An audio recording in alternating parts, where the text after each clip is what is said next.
Hello, good morning, everyone. It's so great to be talking to you all on the 1st of January at 11 o'clock in the morning. We apologize for the technical glitch that has kept us delayed by about 17 minutes, but thank you all for very patiently waiting. Hello. Okay. Just wait for a couple of more people to join. I know you've all been waiting rather patiently for the last 15-20 minutes now. My name is Divya Jain. I am a sports psychologist, and today we are going to be talking about mental toughness and learning the 4 C's of success, which are important both in sports as well as in life. This is a special initiative that we have started in collaboration with Krikuru, started by Mr. Virendra Sehwag, the legend, and Sanjay Bangar, the coach, the mentor, the guide. So today's conversation is going to be about mental toughness. And for any of you who are awake today at 11 o'clock in the morning, I think there's already a hint of mental toughness there already. So I think obviously, it's impossible to start this conversation today without reflecting on what the past year has been like. Hello. And for me, 2 things stand out more than anything else. One is the fact that the Olympic Games of 2020 could happen in 2021 and they could still be Tokyo 2020 because that's how important it was for us to keep going. And that's somewhere what the resilience of sports is all about, that you can do the tournament in 2021 and it can still be Tokyo 2020. And all the players who kind of adjusted to that, adapted to that, and were able to perform at such an inspiring level. And the second thing that struck me last year, was the fact that board exams did not happen. I can't imagine generations can't imagine life without a board exam. It used to feel like the most important experience or exam of our life, something that we were dreading for years and years and years. And then it just doesn't happen. And the interesting part is that, one, life continues pretty much unaffected in that sense. People continue going to college, their lives go on. And the second, what I found even more fascinating was the fact that children actually were missing their board exams. They wanted to take their board exams. Imagine a situation where people are telling you don't need to take your exams, they're cancelled, and you're upset because you wanted to take those exams. I think there's been so many ups and downs in the last 2 years, and life in general is about ups and downs, right? And when you look at a cricket field, when you look at a ring, a boxing ring, you look at track and field, all of these things, right? There's so much that we have in common from just life in general. If you lose a match, how do you recover from that to go on to play the next match? If you get out by one bowler, how do you face that bowler again? If you have 15 runs to score in the last over, how do you maintain that focus? If you're the bowler and you have only 4 runs to spare, how do you deal with that kind of pressure? If you miss the previous catch, how do you go and field the next one? How do you wake up every single day, even in this freezing cold weather, and train every day regularly, no matter what, whether it's raining, whether it's hot, sunny, whether it's freezing cold? How do you maintain that discipline to eat healthy, to stay fit, to do what you have to do, right? To stay away from some of these parties and things like that, to make sure that you're sleeping on time. And now you look at it and you transfer this into any other aspect of life, right? You're not good at a subject, how do you get better? If you fail an exam, how do you bounce back?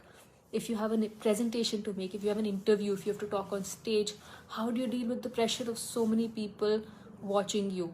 If you have a goal that you have to reach, you have a certain, I want to clear this entrance test, or I want to get this much percentage in my exams, how do I start planning a year or 2 in advance and keep working towards that goal, which is so far away? So if we really look at sports, we look at life, lots that both of them have in common. And I find that the sports metaphor, experiences of athletes are just so much more inspiring, so much clearer for us to see. Hello there, good morning, Dr. Parekh. Nice to see you awake. so bright and early. So what is this mental toughness? In sports we talk about physical strength, in life we talk about physical health. What about mental toughness? uh, Mental toughness is the values, the attitudes, the behaviors, the emotions which enable us to overcome any obstacles that life throws in our way, and to keep persevering whatever the highs and lows, whatever the challenges, and make sure that we are still just as motivated. So when we talk about mental toughness, we like to talk about 4 C's of mental toughness: commitment, control, challenge, and confidence. We're going to talk about them one by one. And in the meanwhile, whatever questions you have related to mental toughness, feel free to type them in, and we will answer those towards the end of the session. So the first C, and I think for me the most important C, is commitment. If you look at any sport, you look at the athletes who are training right now, right? They're not training for just the 2024 Olympics. They're not just training for the 2022 Asian Games. They are training for 2028 Olympics. They are training for 2032 Olympics. So there are actually 10, 11-year-olds right now who are looking at a World Cup 10 years away, 12 years away, and that's what they're training for.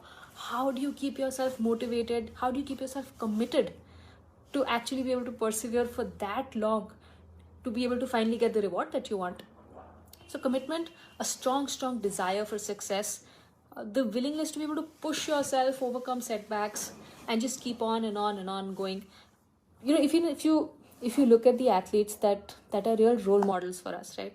I remember in the Rio Games 2016, when PV Sindhu had won with that silver medal. She was inspiration for the country. We weren't talking about the distance. We weren't talking about the score. We weren't talking about which opponents she was up against. You know what we were talking about? We were talking about the fact that she stayed away from her mobile phone for 9 months before the competition. She stayed away from all social media, gave her phone up. And that was the story. And that's what inspires people even today. When I talk to a 10-year-old badminton player about what it is that inspires her, it's the fact that she could be away from her phone for 9 months to do what was really, really important for her. You hear about Neeraj Chopra and his journey, how he managed dealing with the lockdown, the bubbles, the haircut, staying away from family for such long times, training in this bubble. So how do you create that commitment?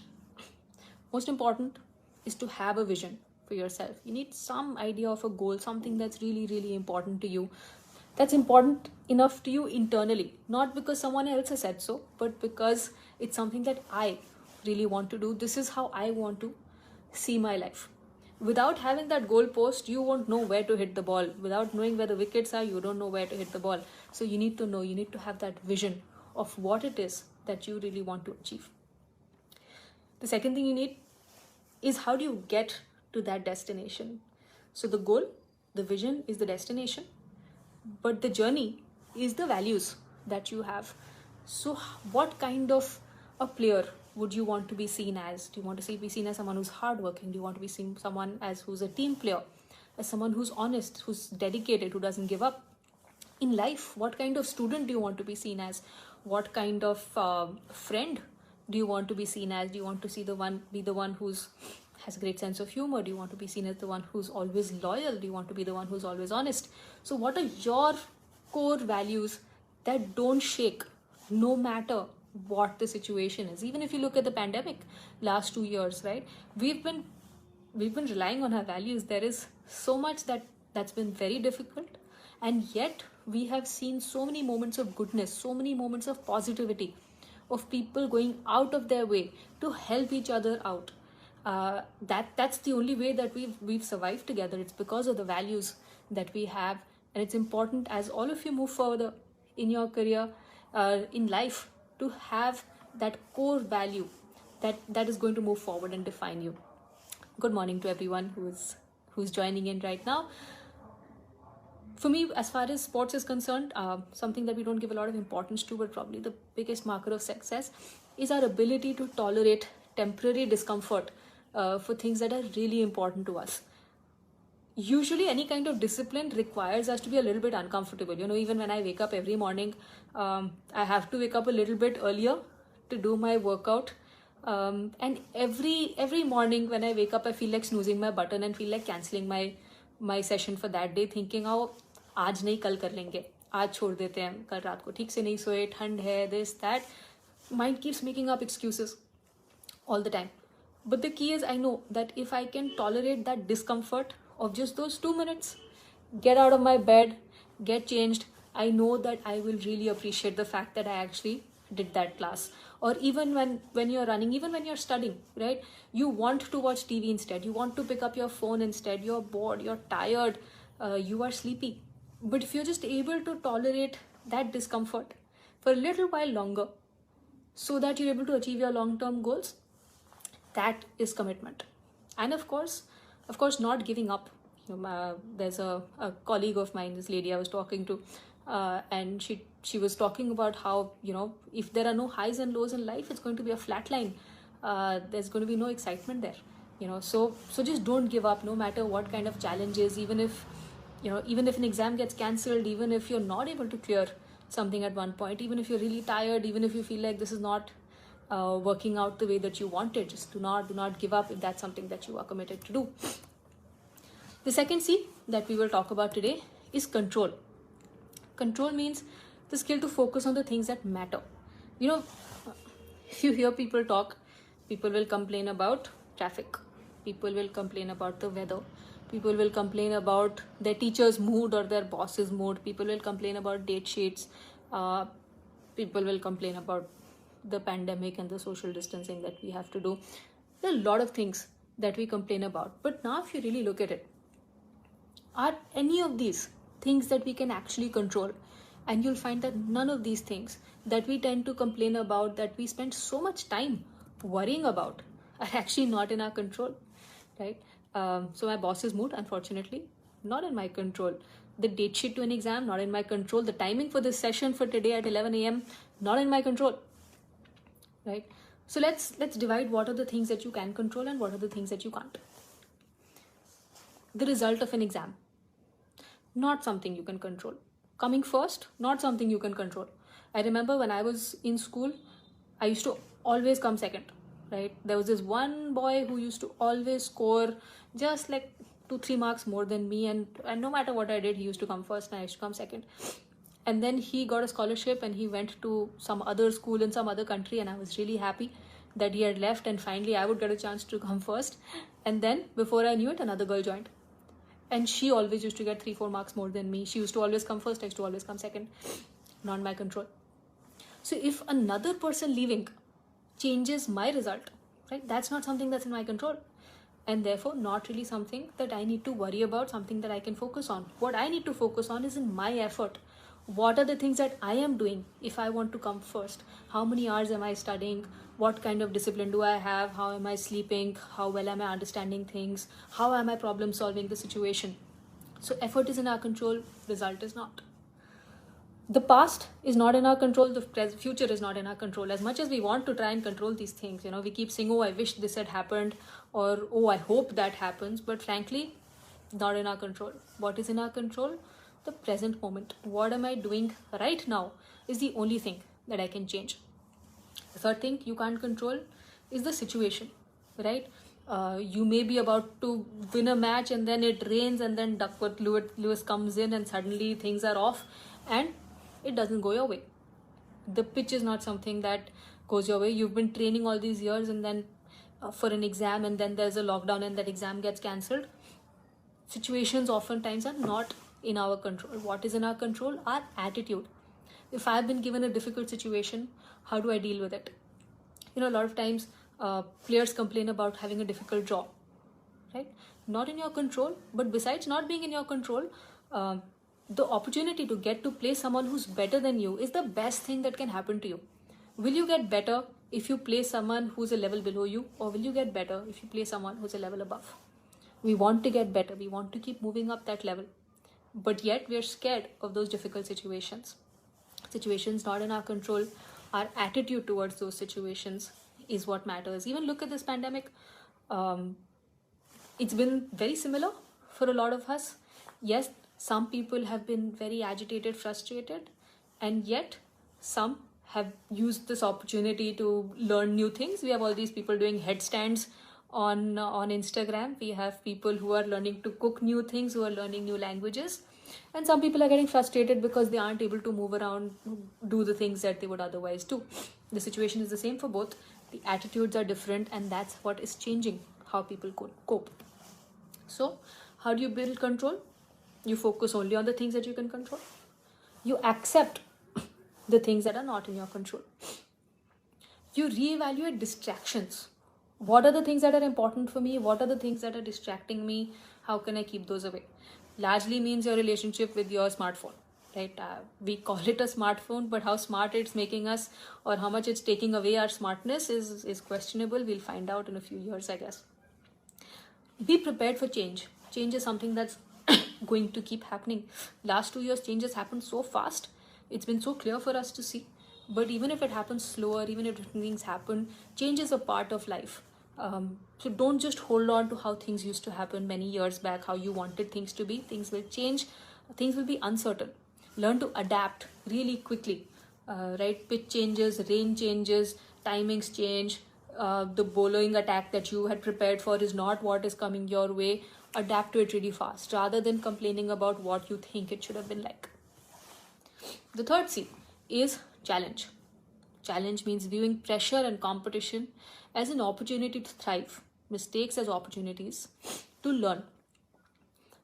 So when you're playing a match, when you're taking an exam, when you're dealing with anything, you can look at it as, oh my God, what's going to happen to me if I lose? What will people think of me? What's going to happen? You feel really scared, and there's a lot of anxiety that builds up because you're always thinking of worst case scenarios and what you lose if you don't win that match.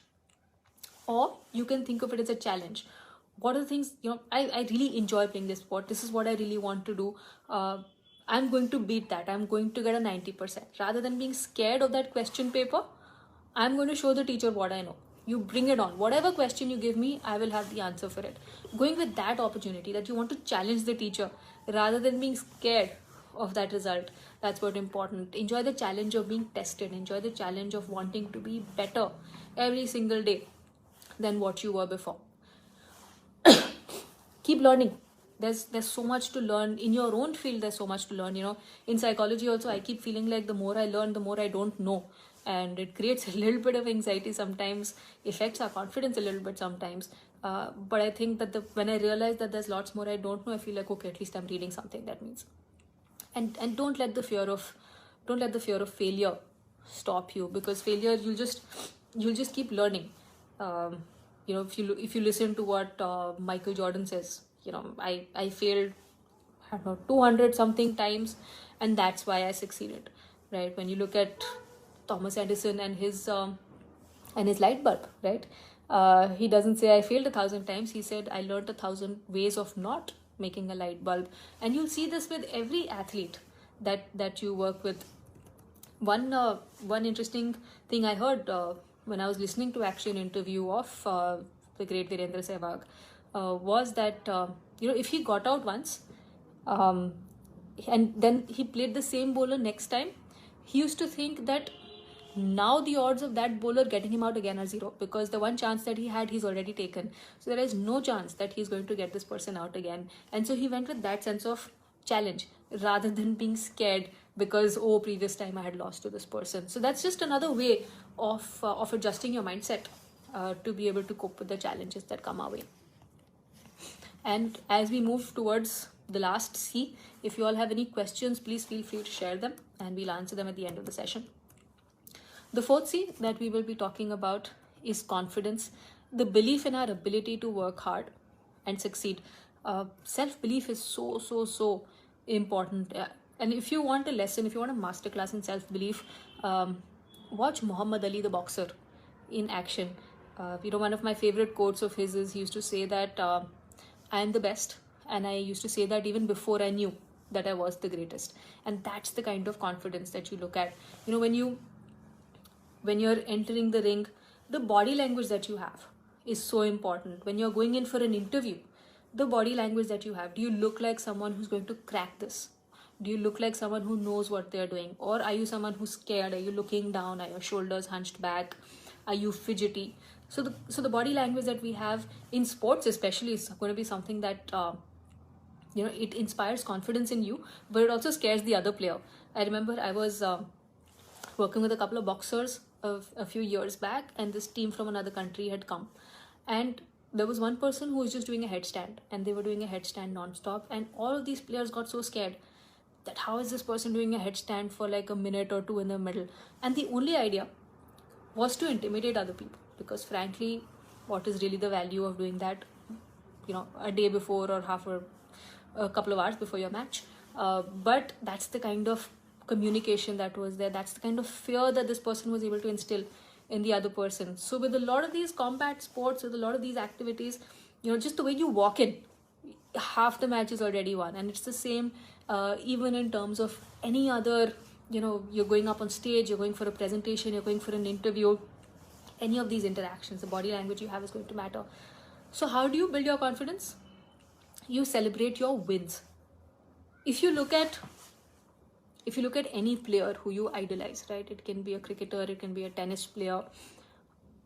You look at how many times they've actually won, right? How many times has your favorite team actually won the championship? How many matches do you play? How many matches do you win versus how many matches do you lose? And you realize that even the most successful players would actually have also won only about 30 to 40% of their matches, and the rest of the times they actually don't end up winning. But we remember only the times that they've won, and even winning that many times is good enough, because winning is really, really hard to do. It's not something that you can just keep doing every time.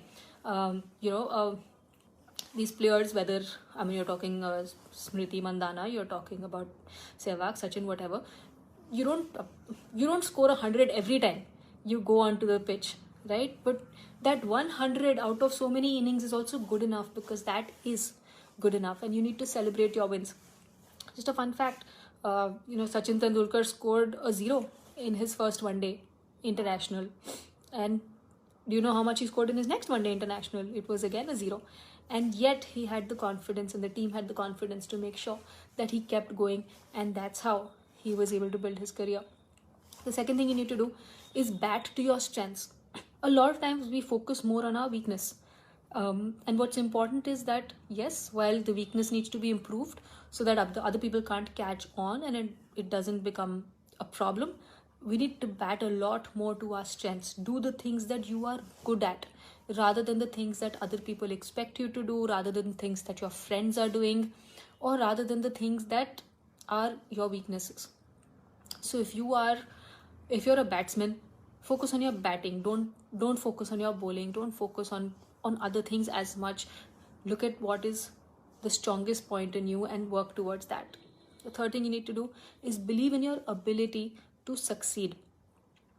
Believing in our ability to succeed is actually, if you even look at sports literature, one of the most important markers of success. Because if you believe that you can succeed, what do? You set more difficult goals for yourself. You set more challenging goals. You're not scared as easily. Even if you're not able to win sometimes, you still have that belief that this time I didn't get it right, next time I can. In a very, very high pressure, challenging situation, you have that belief that I have worked hard for this. I have the skill, I have the strength to be able to do this. And so people who have a higher self-belief tend to be more successful, because they put in more effort, they work harder, they're able to take on more challenges, they're able to push themselves more, they don't give up as easily. It's a good idea to also remind yourself of the things that you've done well. We tend to criticize ourselves for every time that we fail, every time we don't do something well. Oh, I didn't do this right. And we keep repeating that in our mind over and over again. I wish I had done this better. I wish I had done this better. But we don't spend as much time on our own successes. And it's the same with other team members also, with other people around us. We're very quick to spot mistakes. We're very quick to criticize people on what they've not done well. But we don't acknowledge when people do things right. Because if nothing wrong has happened, if everything is just going normally, we don't even tend to recognize that something has gone well. So remind yourself of your successes and remind other people around you of their successes also. The last thing to build confidence is to compete only and only with yourself, right?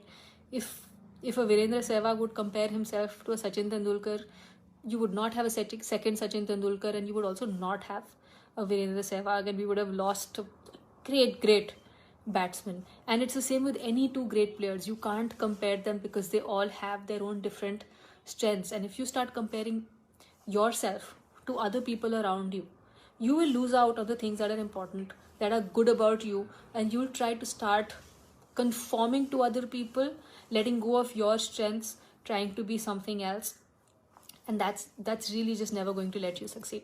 So compete only and only with yourself. Look at what I did yesterday, what I need to do today. If I've scored a 50% in math last year, I need to get to a 60% today. I don't need to look at what other people are doing. And there's one more last thing that I would like to share, which is a fifth C in our minds, which is connection. Because I believe that life is not an individual sport. Life is a team sport. You can't do everything by yourself. You need to value the people around you who make that team. You need to value and build on those connections that bind you together, the people around you. Again, I think the pandemic, if it's not taught us anything more, it's the fact that the people around us matter. It's the neighbors who got us food when we were struggling. It's the people we work with who were trying to help out with the medicines. It's people rallied together, people got together, and that's how they were able to survive a really, really difficult time. And so remember that none of us are alone. We are all in this together, and life is a team sport. Share your thoughts and feelings, reach out, value your support systems, and remember that every person in the team doesn't have the same role, right? You have batsmen, you have an opening batsman who has a different role, you have a middle order batsman who has a different role, you have bowlers who have different roles at different times of the match, you have your wicket keepers. Everyone has a different role to play. No role is more or less important than any other. 11 Sachins or 11 Sehwags or 11 Kohlis can't make a team, a successful team, right? You need all kinds of players to come together, bring in their strengths, and to bind together towards that goal. And so I think the last C for me for mental toughness would be to value our team, to be able to value our support systems and the people who hold us together. On that note, if there are any questions, please feel free to share them. It's been wonderful talking to you all. It's such a joy to be able to talk about not just mental toughness, not just in the context of sports, but in life also. Like I said, I think there is so much to learn from the experiences of all of these athletes who work through so much adversity, so much just ability to tolerate so much to reach that level of strength. And just like physical strength is not something you're born with, it's something that you need to work on, right? Whether it's how you eat, whether it's the workouts that you do, the hours you spend in the gym or or playing a sport. It's the same with mental toughness also. It's not just something that you're born with, it's something that you need to work on, you need to prioritize, and you need to keep giving it that strength day in and day out. All right, if there are no more questions, it's been absolutely wonderful talking to you all. Thank you all so much for joining at this time. And I think it is a fantastic way to start the year. Here's wishing you all a very, very happy new year. And let's hope this year is goes a little easier on us than the previous few years have. Thank you very much. Goodbye.